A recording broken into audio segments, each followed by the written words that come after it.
It wasn't just a list, it was a countdown. And if King Von was still alive, let's just say a few people would have disappeared quietly. In the streets of Chicago, names get passed around. Some on t-shirts, some in tweets, some get written down. But this wasn't just a notebook full of ops. This was a timeline of revenge, built on grief, fueled by silence, and whispered about in backdoor jail calls, gang forums, and street corners that don't make the news. See, a so-called hit list tied to King Von has surfaced, or at least the digital echo of one. And according to what's out there, certain names were circled, not random, not reckless. These were people Von allegedly felt had to go, not for clout, not for sport, but because they were part of the story that broke him. But here's where it gets weird. Some of those same names, today, they're cool with Von's mom. One or two even showing up around Lil Durk. So what happened? Was the list real? Was it unfinished? Or did Von start walking away from the war right before it pulled him back in? Before we unpack who was on that list and who barely missed it, we need to rewind. Because this story, it doesn't start with revenge. It starts with loss. The kind of loss that doesn't just break you, it rebuilds you into someone unrecognizable. Let's go back to the beginning. This wasn't just ops versus ops. This was trauma with the target. Before the money, before the music, before the fans started yelling O Block like it was a brand, King Von was just a kid on the south side, born into bloodlines where the past was already wearing BD colors. His pops, a respected hitter, feared, connected, until he got taken out by a sniper at a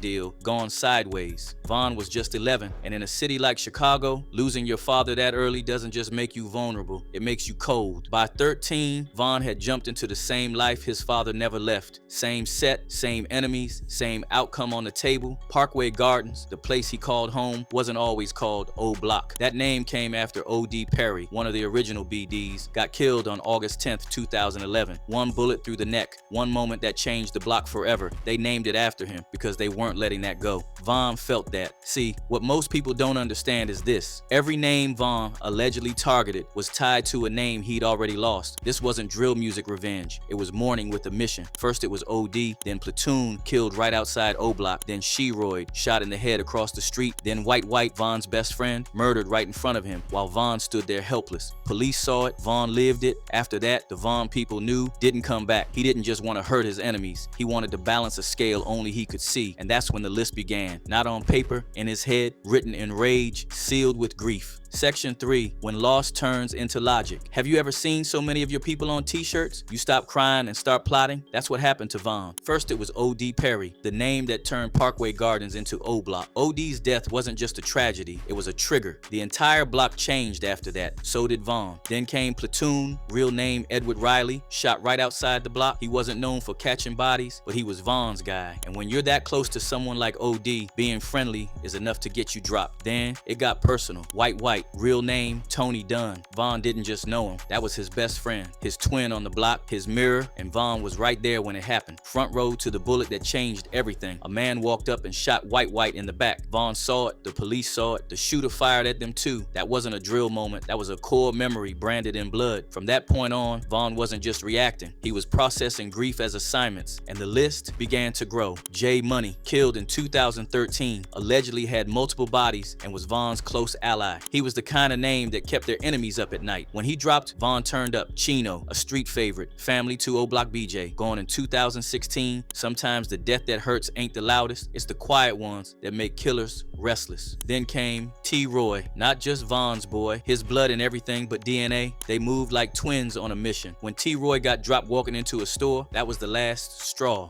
When everybody around you becomes a mural, you start moving like death is your love language. This is the point where Von's strategy shifted. It stopped being reaction and started looking like intention. People weren't just dying, people were getting selected, watched, followed. Von and his inner circle didn't move randomly. They moved with maps in their heads and revenge in their chest. And slowly, the list began forming. Not on paper, not in a phone, but in Von's mind. Obsessed over, memorized, felt. So, who was really on the list? Not just in rumor, but in rhythm. Because King Von didn't move like a reckless shooter. He moved like a man checking boxes on a silent manifesto. These names weren't just enemies. They were unfinished stories. Jakira Barnes, STL's most feared female hitter. Only 17, but already rumored to have caught multiple bodies, including O.D. Perry, Von's fallen brother, and the reason O Block was born. But what made K.I. infamous? She didn't just slide. She talked, flexed with O.D.'s gun on social media, tweeted dated Von, flirted with him, challenged him, baited him publicly, and Von, he played along, but insiders say behind the jokes was intent. April 2014, K.I. was gunned down in broad daylight, multiple shots, no witnesses. Chicago PD named Von the prime suspect, but the case never stuck. Derek Johnson, affiliated with Gyro City, allegedly caught slipping outside his own house. No music, no social media antics, just a name connected to pain. This was rumored to be one of Von's solo hits. No assist, no backup, just business. And if it's true, it shows Von had graduated from retaliation to execution. Modell wasn't deep in the beef. He wasn't known for disses. He was on his way to see a girl, but Von allegedly caught him, gunned him down alongside his cousin, who barely survived. No one walks safe when grief runs the city. Modell's only crime, being related to the other side. In Von's mind, proximity was permission. May 2014, Von and an affiliate allegedly show up at a birthday party. They see someone from a rival set leave, then come back. Bullets fly. Malcolm Stuckey, college bound, no ties to gangs, gets killed. 2 others wounded. Von gets arrested, faces murder charges. This moment nearly cost him his life, but it also saved it, because while he was locked up for 3.5 years, music started calling. 051 Young Money affiliate dropped a diss track aimed at OTF and 600. Said Von's name. Days later, he's dead at a bus stop. Fans say Von had eyes everywhere, and if your voice carried disrespect, Von's silence answered louder. Words have weight when you speak them in war zones. And some echoes invite the bullet, not the president, a young man trying to turn his life around, but also allegedly an affiliate of STL, shot multiple times. His body wasn't found until hours later, hidden in tall grass. This one, Von didn't allegedly act alone. He had T. Roy, his shadow, with him. This wasn't just a hit, this was a message. Even when you're forgotten by your people, we'll still remember you, just not the way you want it. But was Von just striking names off a list, or was he trying to finish something his homies couldn't? Was it revenge or responsibility? Because every target on that alleged list carried the echo of a lost brother. And Von, he didn't chase ops, he followed ghosts. If Von hadn't died on November 6, 2020, some people might have never seen 2021. Because while the main targets were already crossed, fans believed there was a next wave brewing, a next up list. Quiet, shadowed, but dangerous. The names came from jail calls, online whispers, street tweets, and instinct. Let's talk about the ones rumored to be next. FBG Young, the one that wouldn't stop talking. He wasn't new to Von. He'd been dissing OTF and Von for years, throwing verbal shots, jumping into tracks, posting up disrespect. But the thing is, Young survived multiple shootings. Even when bullets flew heavy around him, he kept showing up. That made him loud and lucky. 2 things Von allegedly didn't like. Fans speculate Von had unfinished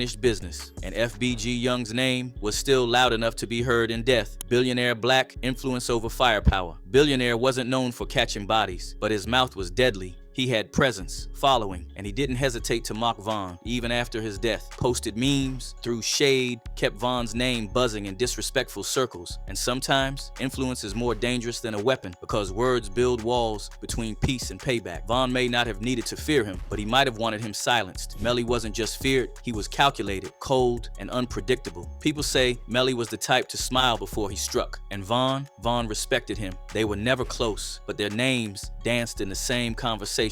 When killers respect each other, that's when you should really worry. Some fans say Von kept Melly's name close, not because he wanted him dead, but because he didn't want to be caught not watching. Cash was loud in 2020, real loud. He dropped disses, posted mocks, and threw himself into the narrative as if he wanted smoke. Then in 2022, Cash was shot dead in Chicago. Von had already been gone, but fans say his name was already on Von's radar before that. Was it fate, coincidence, or just a delay? There's even talk of a sub-list. People Von watched, didn't hit, didn't chase, just watched, waiting for the wrong tweet, the wrong sighting, the wrong moment. Because Von wasn't just chasing revenge, he was protecting silence. And anyone loud enough to disturb it could have been next. Von had a list, that much most people believe, but here's the twist. Some names on that list never got touched. And it wasn't because Von couldn't find them, it's because something in him was starting to shift. Toward the end, Von wasn't just outside anymore. He was flying city to city, stacking show money, running views up by the millions, building with Dirk, building a label, building a new identity. You could hear it in the music. Less drill, more structure, less war stories, more legacy talk. And Lil Durk, insiders say he was pushing Von hard. Get out, move different, drop the beef. But Von was in a tug of war with his own shadow. The streets raised him, but the stage was calling. And here's where it gets even crazier. After Vaughn died, fans started noticing something strange. Some of the same names that were allegedly on his hit list, they started showing love to his mom. Rumors even floated that Vaughn's mother had been in contact with people from the opposite side. No disrespect, no tension, just peace in the unlikeliest places. So now the question becomes, was Vaughn really gonna finish the list, or was he starting to heal? Because maybe for Vaughn, revenge was a religion, but rap was starting to feel like redemption. Sometimes the dead leave behind their pain, but not their plans. King Von's story wasn't just about who he lost, it was about what those losses turned him into. If you want more stories that dig deeper than headlines, hit subscribe. Feel free to leave your thoughts in the comments section.